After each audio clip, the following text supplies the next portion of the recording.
समंदर के बीच मौजूद दुनिया की सबसे खतरनाक तरीन और महफूज तरीन जेल, जिसके बारे में ख्याल किया जाता था कि इसको तोड़ना मुश्किल ही नहीं बल्कि नामुमकिन है। क्या आप जानते हैं ऐसे खतरनाक तरीन और कभी ना टूटने वाली जेल को कैसे तोड़ा गया और पुलिस के नाक के नीचे से मुजरिम कैसे फरार हुए? यहाँ तक कि फुल प्रूफ सिक्योरिटी होने के बावजूद अगले 10 घंटों तक पुलिस को कानो कान खबर तक ना हुई। डॉकोपीडिया में एक बार फिर से खुशामदीद। अल्कट्राज जेल अमेरिकी रियासत कैलिफोर्निया में मौजूद अल्कट्राज जजीरे पर बना हुआ था, जिसे दी रॉक के नाम से भी बुलाया जाता था। साल 1934 की जंग के बाद इसे सबसे महफूज जेल माना जाता था, क्योंकि जजीरा चारों तरफ से ठंडे पानी और कड़वे पानी से घिरा हुआ था और जेल चारों तरफ से लोहे की सलाखों से महफूज थी। और यही नहीं बल्कि वहां मौजूद सिक्योरिटी गार्ड की भारी नफरी, जो दिन रात कई कई बार जेल को चेक किया करती थी। इस जेल की यही खास बात थी, अगर मुजरिम को एक दिन के लिए भी खुला छोड़ दिया जाए तो इसका भागना मुमकिन ही नहीं बल्कि नामुमकिन है। लेकिन एक सुबह जब सारे मुजरिम नाश्ते की टेबल पर मौजूद थे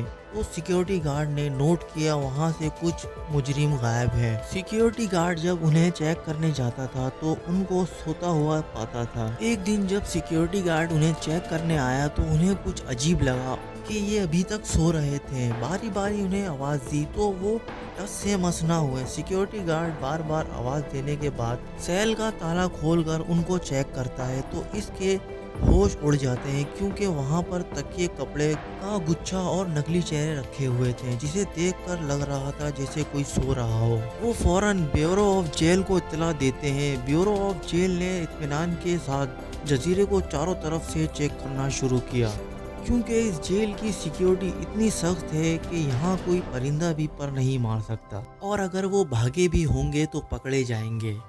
यहाँ मैं आपको एक बात बताता चलूँ, इस जेल से पहले भी 36 लोगों ने अलग अलग तरीकों से भागने की कोशिश की थी, मगर वो पकड़े गए थे। इसलिए ब्यूरो ऑफ जेल बहुत ज़्यादा पुरसुकून था और यही सोच रहा था कि वो लोग कहीं नहीं जाएंगे, यहीं होंगे और पकड़े जाएंगे। लेकिन जजीरे को चारों तरफ से घेरने के बावजूद और फुली चेक करने के बावजूद मुजरिम उनको नहीं मिले। ये बात ब्यूरो ऑफ जेल के लिए काफ़ी परेशान कुन थी, कहीं बाकी मुजरिम भी भाग ना निकले। इसलिए बारी बारी सबकी चेकिंग की जाके तो ये देख के हैरान रह गए कि एक और कैदी जो अपनी जेल में मौजूद था, इसकी जेल में भी वैसा ही एक नकली चेहरा रखा हुआ है, मगर वो अब भी जेल में मौजूद था। ये काफी हैरान कुन बात थी। इन्वेस्टिगेशन के लिए ले जाया गया ये कैदी एलन वेस्ट था, जिसको कार चोरी में गिरफ्तार किया गया था। इससे पहले भी इसे 20 से ज्यादा मरतबा गिरफ्तार किया गया था और फरार होने की कोशिश भी कर चुका था। एलन वेस्ट ने सोचा इसके पास फरार होने का अब कोई रास्ता नहीं, तो सच्चाई बताने में ही इसकी भलाई है। एलन वेस्ट बताता है, एलन वेस्ट ही था जिसने सबसे पहले भागने की तरकीब दी थी और भागने की मंसूबाबंदी की थी, लेकिन इस प्लान को लीड फ्रैंक मॉरिस ने किया था। फ्रैंक मॉरिस जनवरी 1960 में बैंक डकैती, चोरी और दूसरे जराइम में अल्कट्राज जेल पहुंचा था, जिसे 10 साल की कैद की सजा सुनाई गई थी।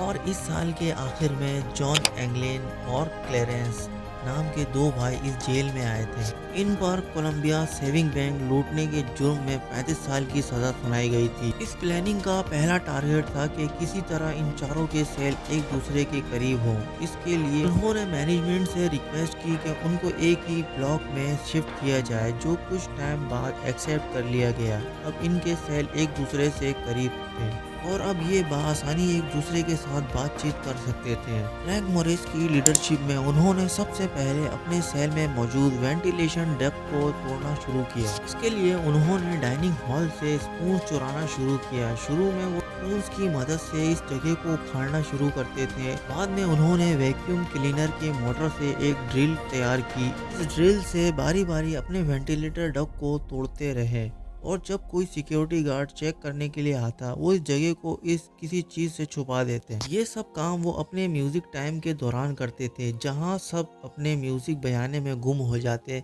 ये लोग भी डक तोड़ने लग जाते हैं ताकि किसी को आवाज ना आए, ये सब म्यूजिक में गुम रहे। उन्होंने इस सुराख को इतना चौड़ा कर लिया था कि वो बासानी यहाँ से निकल सकते थे। उन्होंने चेक करने के लिए इस जगह से गुजरे तो उन्हें बीच में एक कॉरिडोर नजर आई, तो उन्होंने डिसाइड किया कि वो बाकी काम यहाँ अंजाम देंगे। उन्होंने فرار ہونے کے لیے کشتی تیار کرنا شروع کی اور جیل میں دیے گئے رین کوٹ سے لائف جیکٹ تیار کرنا شروع کی، اور دیکھتے ہی دیکھتے انہوں نے آرام سے کشتی کے ساتھ لائف جیکٹ بھی بنا لی۔ اب ٹارگٹ تھا کہ کشتی کو چلانے کے لیے چپو تیار کیا جائے۔ اب انہوں نے میوزک انسٹرومنٹ کو استعمال کر کے ایک لکڑی کے پیڈل میں تبدیل کر دیا تھا۔ اب اپنے غیر موجودگی کو دور کرنے کے لیے انہوں نے نقلی چہرہ بنانا شروع کیا، جس کے لیے انہوں نے صابن کنکریٹ کو جمع کرنا شروع کیا اور اس چہرے کو اصلی لک دینے کے لیے انسانی بال بھی لگانا شروع کیا، جو انہوں نے جیل میں موجود